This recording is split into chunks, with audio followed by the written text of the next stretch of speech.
नमस्कार दोस्तों। अमेरिका के जो नए राष्ट्रपति बने हैं डोनाल्ड ट्रंप, उन्होंने शपथ ग्रहण तो ले ली 20 जनवरी को। शपथ ग्रहण के साथ ही डोनाल्ड ट्रंप ने कई सारा खेल कर दिया है। जैसे ही राष्ट्रपति पद का पद संभाला और अपने संबोधन में तमाम ऐसे ऐलान किए और कार्यकारी आदेश जारी किए जिससे दुनिया के कई मुल्क हैरान हैं। इन्हीं ऐलानों में है ट्रंप ने पनामा नहर पर अमेरिका अमेरिकी कब्जे की बात कही है। ट्रंप ने पनामा नहर से अमेरिका के रिश्ते को गहराई से जोड़ा और बताया कि इसके निर्माण में हजारों लोगों की जानें गई। उन्होंने कहा कि अमेरिका का मिशन पनामा नहर को चीन के कब्जे से आजादी दिलाना है। जाहिर है कि ट्रंप का यह ऐलान चीन के खिलाफ खुली चुनौती से कम नहीं है और फिर यही वजह है कि चीन ने ट्रंप के इस बयान का तुरंत प्रतिक्रिया जाहिर की और चीन ने कहा कि पनामा पर अमेरिका का मंसूबा मुमकिन नहीं है। यानी अमेरिका और चीन में पनामा पर पंगा तय हो गया है। ट्रंप ने कहा था कि उनका हर फैसला अमेरिका के और फिर से महान राष्ट्र बनाने के लिए। ट्रंप ने साफ कहा कि अमेरिका पनामा नहर को पनामा से वापस लेकर ही रहेगा। और फिर वाशिंगटन डीसी के मुख्यालय वाले थिंक टैंक अटलांटिक काउंसिल के जो प्रकाशित एक आर्टिकल से उसमें कहा गया कि ट्रंप नहर को वापस लेने के पीछे का मकसद अमेरिकी निवेश को बढ़ाना है। अमेरिका यहां उन व्यवसायों में निवेश करना चाहता है जो अप्रत्यक्ष और प्रत्यक्ष, डायरेक्ट और इनडायरेक्ट रूप से नहर का संचालन करते हैं। जाहिर है कि इसके जरिए अमेरिका यहां अपना प्रभुत्व जमाना चाहता है। अगर अमेरिकी प्रभुत्व बढ़ेगा तो फिर चीन का प्रभाव कम होगा। ट्रंप चाहते भी यही है। साफ है कि अगर चीन सीधा हस्तक्षेप करेगा या अपने प्रभाव जमाए रखने की रणनीति में और आगे बढ़ेगा तो दो महाशक्तियों का टकराव निश्चित है। लेकिन चीन ने ट्रंप के ऐलान के तुरंत बाद कहा है कि पनामा की जनता इसके लिए तैयार नहीं है। ट्रंप के ऐलान से चीन और रूस भी नाराज है। अब अमेरिका के जो राष्ट्रपति दूसरी बार बने हैं डोनाल्ड ट्रंप, उन्होंने अमेरिकी विस्तारवाद को बढ़ावा के लिए जो जो फैसले लिए हैं उससे साफ है कि चीन को बैकफुट पर धकेलने की बड़ी रणनीति की तैयारी की जा रही है और अगर चीन ने पलटवार किया तो महायुद्ध संभव है। जिनपिंग और पुतिन ने बैठक करके अमेरिकी वर्चस्व को ध्वस्त करने का मंसूबा बना लिया है। यानी सुपर पावर अमेरिका के खिलाफ दो महाशक्तियां एकजुट है। ट्रंप के ताजा ऐलान से चीन और रूस दोनों देश नाराज है। पुतिन युद्ध खत्म करने के दबाव को लेकर ट्रंप से खफा है तो चीन के दायरे को सीमित करने की कोशिशों को देखते हुए जिनपिंग नाराज है। यानी कि अमेरिका से रूस और चीन का टकराव आने वाले समय में बढ़ने की भी संभावना है।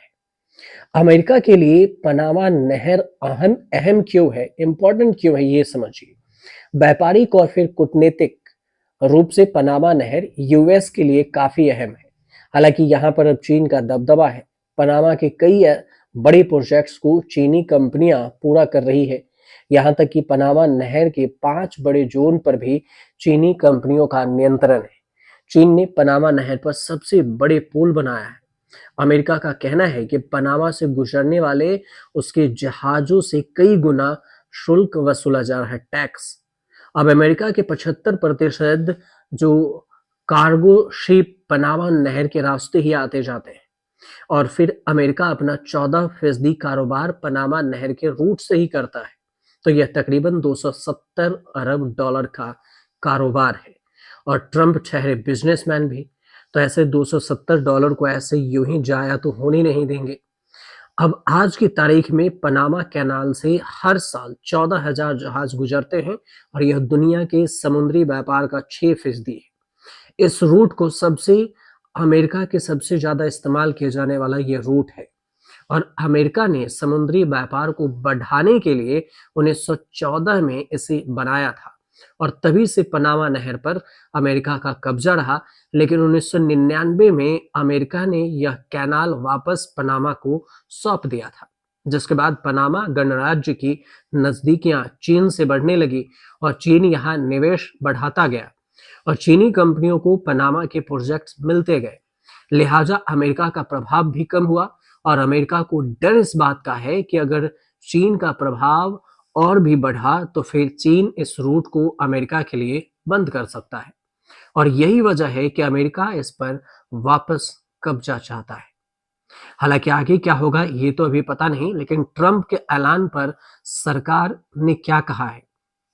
पनामा के जो राष्ट्रपति हैं जोस राउल मोलिनो, उनका डोनाल्ड ट्रंप का पनामा नहर की वापसी की मांग को खारिज कर दिए हैं। उन्होंने कहा है कि पनामा रिपब्लिक और उसके लोग राष्ट्रपति ट्रंप के शब्दों को पूरी तरह से खारिज करते हैं। मोलिनो ने यह भी कहा कि यह नहर पनामा की संपत्ति है और आगे भी रहेगी और इस पर पनामा सरकार का नियंत्रण रहेगा। उन्होंने ये भी साफ किया कि पनामा नहर पर चीन का किसी भी तरह से कोई नियंत्रण नहीं है। पनामा राष्ट्रपति ने कहा कि पिछले 25 सालों से निरंतर हमने संयुक्त राज्य अमेरिका सहित दुनिया के तमाम मुल्कों के व्यापार की जिम्मेदारी पूर्वक सेवा की है। इस हिसाब से इसे देना सही नहीं है। लेकिन ट्रंप ने पनामा कैनाल पर कब्जे का ऐलान भले ही कर दिया, लेकिन वो इसे हासिल कैसे करेंगे इसे उन्होंने फिलहाल नहीं बताया। उन्होंने अमेरिकी विस्तार के लिए सैन्य और आर्थिक बल के उपयोग से भी इनकार नहीं किया है। लेकिन जानकार कहते हैं कि अमेरिका के कब्जे की यह कोशिश संयुक्त राष्ट्र चार्टर का उल्लंघन होगा। यह चार्टर दूसरे विश्व युद्ध के बाद अंतर्राष्ट्रीय संबंधों को निर्धारित करने वाला एक डॉक्यूमेंट से दस्तावेज है। नहर पनामा का हिस्सा है जो कि एक संप्रभु देश है। पनामा नहर पर चीन का जो रुख है वो भी साफ है। अपने संबोधन में राष्ट्रपति डोनाल्ड ट्रंप ने पनामा नहर को लेकर भावुकता भी दिखाई और साथ में कहा कि अमेरिका ने पनामा नहर के निर्माण में 38,000 लोगों की जान गंवाई। हमने मच्छरों के चलते 35,000 लोगों को खो दिया और उन्हें मलेरिया के मच्छरों के जाल के नीचे काम करना पड़ा था। ट्रंप ने शपथ लेने के बाद अपने संबोधन में चीन के विस्तारवाद पर सबसे अधिक हमला किया, लेकिन चीन पीछे हटने को तैयार नहीं, बल्कि वो रूस के साथ मिलकर अमेरिका से टकराने की तैयारी में है। अमेरिका की तरह ही चीन भी विस्तारवाद के लिए जाना जाता है और शी जिनपिंग अपनी जिद के लिए मशहूर है। पनामा कैनाल पर अमेरिकी कब्जा को कभी स्वीकार नहीं कर सकती चीन, और चीन छोटे छोटे देशों में निवेश के जरिए ही पूरी दुनिया में छा जाना चाहता है। कोई दो राय नहीं कि चीन ने इसमें काफी हद तक कामयाबी भी हासिल की है। अब पुतिन से मुलाकात के बाद जिनपिंग ने दोनों देशों के संबंधों को नई ऊंचाई पर ले जाने की बात कही है।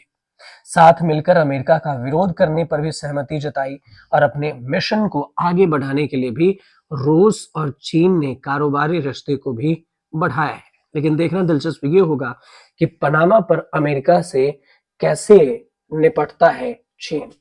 फिलहाल आपको जानकारी सही लगे तो चैनल को सब्सक्राइब कीजिएगा, शेयर कीजिएगा, कमेंट